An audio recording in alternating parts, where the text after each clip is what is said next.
Hey guys, in today's video, we're talking about 5 simple tips that you can add to your game to pitch like a pro. Out here with me today, Mr. Martin Chuck. Great to be with you. Appreciate you being here. You bet. Have the pleasure of Martin Chuck, one of the best golf coaches in the world, coaches tons of golfers at his golf schools. And I know Martin and I were talking, we see a lot of the same issues that you're facing, right? With these sort of 30 to 50 yard shots. Yep. So we were talking, hey, what are the 5 best things that we could give to you, pretty easy to do, that you could implement to get that clean contact, right, that consistent result time after time? Absolutely.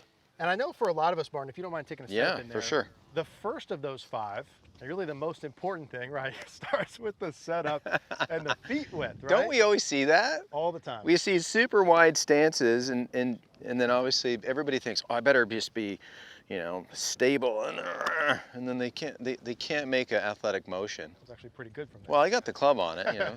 Played hockey all my life, right? Hand-eye coordination. But no, I think number 1, how about just stance width?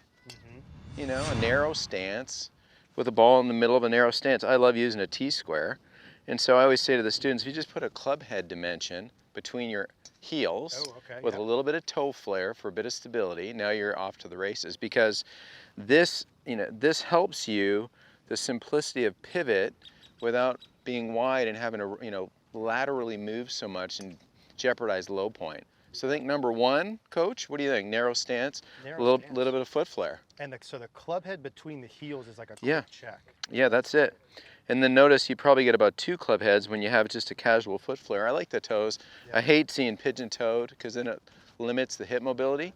But when the toes are flared a little, now a little easier on the hips to rotate and relocate to a finish. And Martin, kind of like you said there, the basic idea is like if we're only trying to hit the ball 30 to 50 yards, we don't need power, we don't need shift. You don't need this big offsetting relocation move to smash it. So this is a situation where it's a narrow stance, flary feet, ball's in the middle of that, and then you're pretty much off to the races right there with that. Make our life easier, which I think brings us to point number 2, along with the narrow stance, is where the ball position is. Yeah. So, you know, when you look at this situation, I always joke with my students. I say, okay, here, I'm going to move the ball way up in my narrow stance. Now I'm going to move it way back in my narrow stance. So the laugh there is if you just have a narrow stance with a bit of flair and the golf ball somewhat centered in that, that is kind of your home base. Now, can you have it back a tick if you want it to fly a little lower, maybe up a bit if you want it to pop up a bit more? Sure. But just the basics of 1 club length between the heels, little flary feet, ball in the middle, that covers 1 and 2 pretty nicely, doesn't it? I like that a lot. And then, you know, the third thing, and Martin has so many good wedge videos, I think I might have watched them all. And oftentimes you'll say the phrase, I believe it's rotate and relocate. Yeah, rotate and relocate. So George Knudson, my coach, Canadian legend, he was always about beginning with the end in mind. So all these shots, so we have a 35 yarder here, okay, 35 yard little shot. I want this ball to maybe fly somewhere over 20 yards. So it, you know, it's kind of beginning with the end in mind. How much energy do I need to rotate to relocate to kind of hit this finishing form? Because this is where I'm going no matter what. Okay, so I'm going there, and as the golf ball's in, you know, down here and I'm ready to go and I energize it what I feel appropriate, rotate, relocate, and I hit my brakes, okay? And so that was a nice little outcome, a little strong. But you see how everything is to this position. Nothing's just head down, let the club pass you by. In fact, I have a fun thing with people. I say, I would argue there's no follow through in these shots. And people always go, what are you talking about? I say, well, watch. If a follow through is defined by this kind of event, when I rotate and relocate, my club is traveling and my body is pivoting. So the club is really never passing my midline. Okay, so it's always a sense of this finishing form before I even hit the shot. So that rotation, relocation, so we've kind of covered 3 things now. Narrow stance, slightly foot flare, ball sort of in the middle of that, okay? The energizing of how a club moves as we rotate and relocate and hit our finishing form, that's a critical thing. And so is the relocate part, is part of that, gosh, that was so well said there. The relocate is you're relocating pretty similar to where you were at setup into that spot. Yeah, and so, you know, when you look at it too, it's pieces, I guess number 3, a bit more detailed. So when we get to a golf ball, we're sort of bent over to the golf ball. A little bit of hip hinge. The club is not resting on the ground. Okay, it's always a part of it, but I just say kind of tap, tap, tap. Find your radius, find your arc height. Okay, we don't want to set up with kind of soft, loosey-goosey arms. And everybody thinks that's great, but your brain wants the structure, it relies on the structure. And so if you learn how to put the club in your good hands, get the club up in the air, find a radius, find an arc height that can tap, tap, tap, now you're off to the races. And then you know that when you rotate and relocate, you know, you're not in the same forward flex position you were at address. Yeah. Okay. Which I think leads us into point number 4, beautiful. Right. Nice transition. Thank you. Point number 4 and tip number 4 is good chippers and pitchers of the ball actually have some standing up into the finish. You know it. So we've had this discussion. When the club is traveling down, the body is going up. Say that one more time. When the club is going down, the body is going up. And that it's so funny. The people that struggle, they almost feel like that's blasphemy. Yeah. Yet they struggle. Yeah. Which is the funny one, right? Yep. And so once they realize that when you watch a good chipper, you know, this wedge shot really, you know, when you watch this, they're able to transport their comfortably long arms through this impact zone. So for arms to be comfortably long, can I be crowded to the ground? I can. So the sense of narrow stance, flary feet, centered ball location, finding a radius, tap, tap, tap. And then as the club's going down, my head is starting to go up. And the ball gets gathered up, outcome's decent, I'm in my finishing form, rotated, relocated.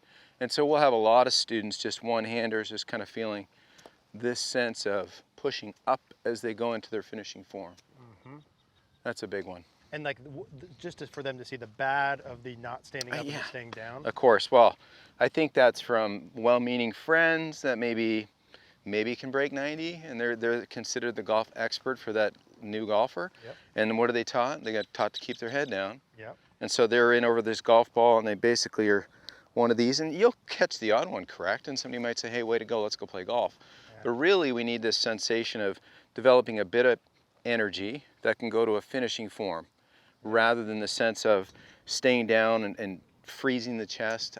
I always notice with good pitchers that the chest is always moving to this finishing form. It's never a stall where the club passes by, and that's my argument for the no follow through. It's just a play on words, because I want the chest to keep moving.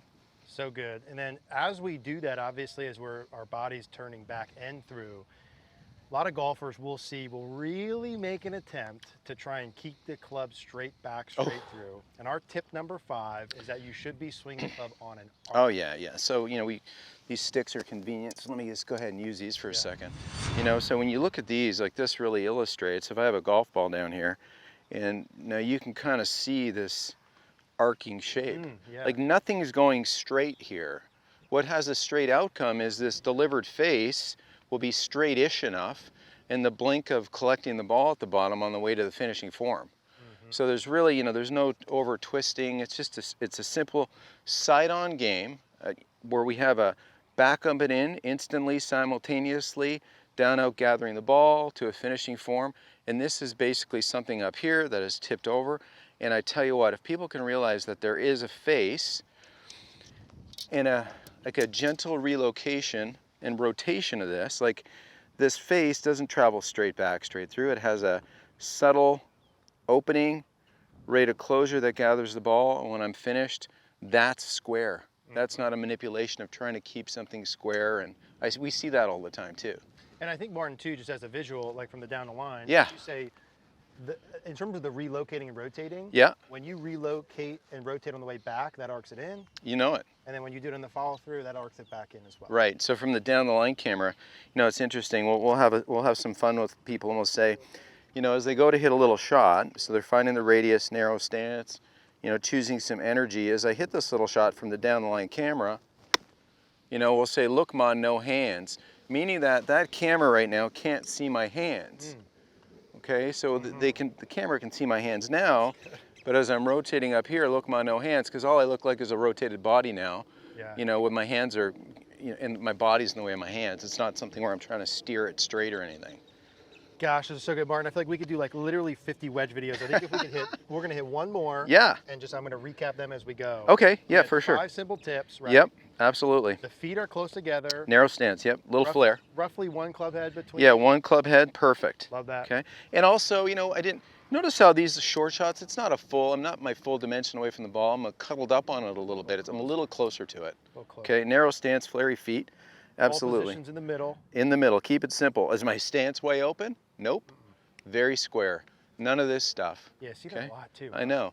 I think, you know, people like the idea of open stance, helps them see the target line, but then the problem is the arms run off. There's that idea of trying to hit it straight. Rather than square, almost makes you feel like you're this inclined circle. I like that. Feet close, ball middle, then we're going to focus on where we finish, Yep. rotating, relocating. We're going to allow the head to gently lift and go up Yeah, as we go through. for sure. Yeah, let's go ahead. You know, I see my, like, as this ball gets gathered up, I'm standing up. You know, I feel like this upness to it, right? Like there's nothing down.